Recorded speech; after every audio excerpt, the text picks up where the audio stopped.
Clarkson. Now, this man, in my opinion, is doing great this season. Not great as in a all-star, but great as in this man is giving his team absolutely what they need. Now, on the Lakers, he was doing great.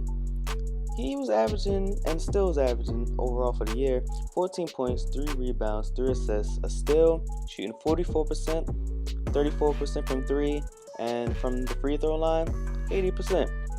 Strong numbers. Also, from the restricted area, he takes it to the basket, 67%, mid-range 50%. So you can see the man is doing good. Now, my only knock is that he sometimes can be reckless. Sometimes he have turnovers that really wasn't needed to be a turnover. Sometimes doing too much with the ball, but that's fine. He's still young, and I feel like on the Cavs, under the LeBron's tutelage, he's gonna do great. You already see him with the team. The chemistry is there. Why? Because on the Cavs, they had one of the oldest rosters in the league. Think about that, and think about how the league's now.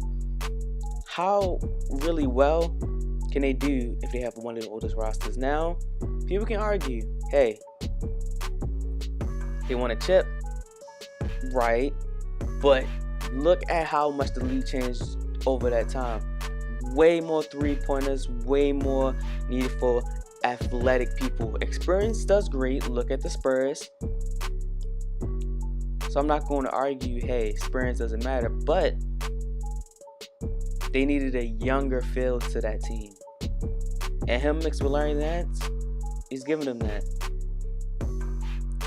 Now, he fits completely into that six-man role because he comes off that bench when LeBron's not there and gives scoring.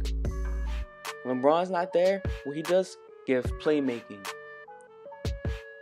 He doesn't let the drop-off between the starters and the bench fall too far down to where people think, dang, as soon as the bench come in, that's the L. Jordan Clarkson's really giving that team what they needed.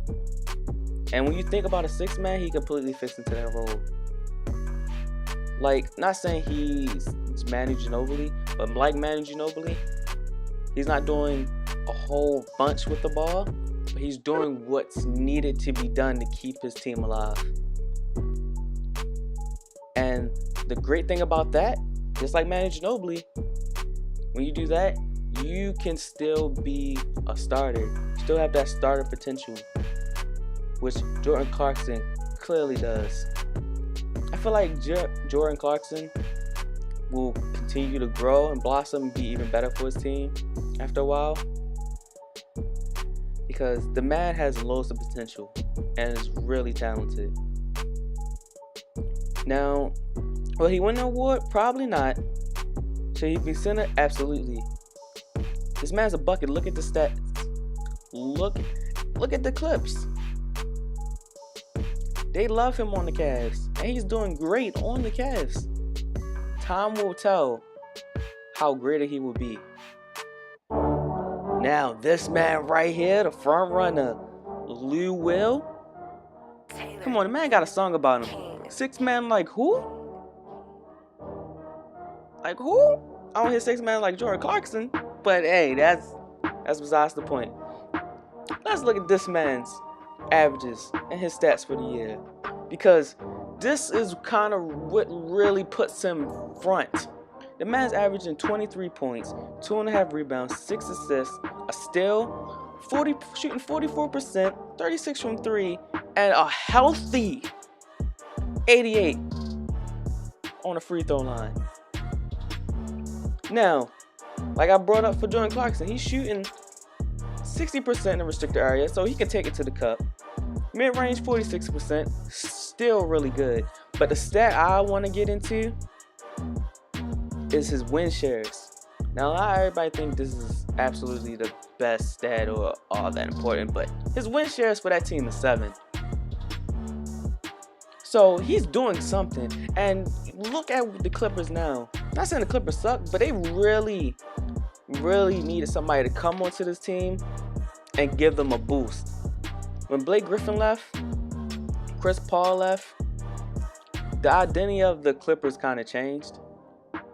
And this leads into my next point, why he possibly couldn't win it. The man's a starter, and he's now kind of carrying that team.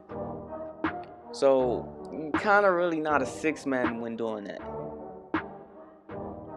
But that kind of goes back into it. Look how much he's giving his team.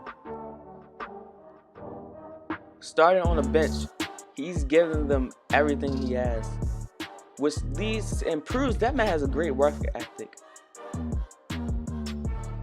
Now, again, the only knock would be that he's a starter on that team, but that shouldn't be that heavy of a knock against him, because look at this man's clips. The man's amazing.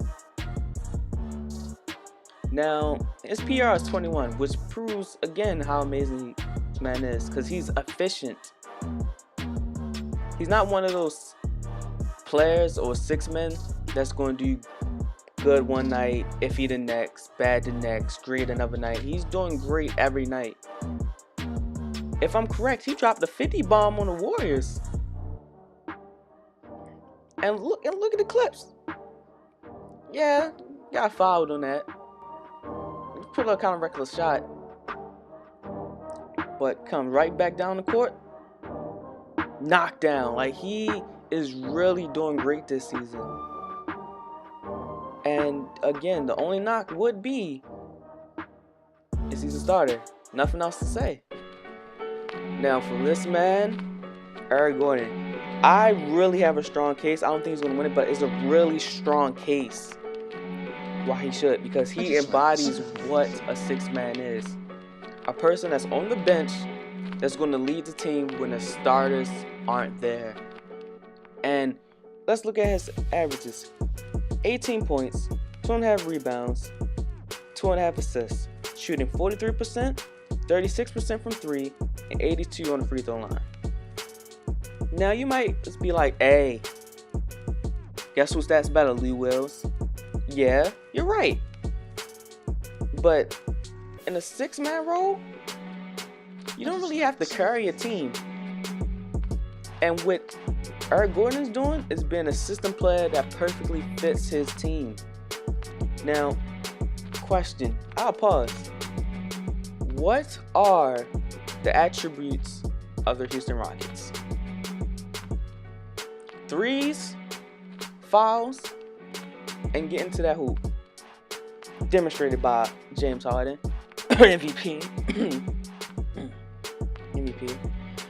And what's Eric Gordon doing? Exactly that. Now, these are the stats that really prove he is like the ideal perfect six-man for that team, because his corner threes, 50%, and his Butler break threes are another 58% knockdown shooter that's perfectly fitting into that team without a doubt. Now, from the restricted area, he's shooting 64%, which clearly shows this man is taking it to the cup and knocking it down. And if you look at the clips, if he gets the ball in his hands, got a glimpse of that basket from 3, knockdown. What other player on this list embodies that six-man role more? Now again, Lou Will's been way more efficient than him this year. That's why I say Lou will probably win it, and Eric Gordon's going to slide to that second place in votes.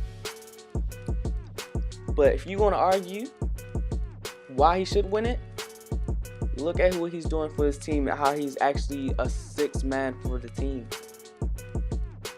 Now, those are my 3 I think really matter for the year. Tell me in the comments who y'all got, because next I'm going to be doing a video on the top 3 candidates for MVP, Most Improved Defensive Player of the Year. I just like this. And I'm going to make a prediction who's going to win it all. Who we don't really know who's going to win it all. But leave them in the comments, like and subscribe, and I'll be with you again with another video. Thanks.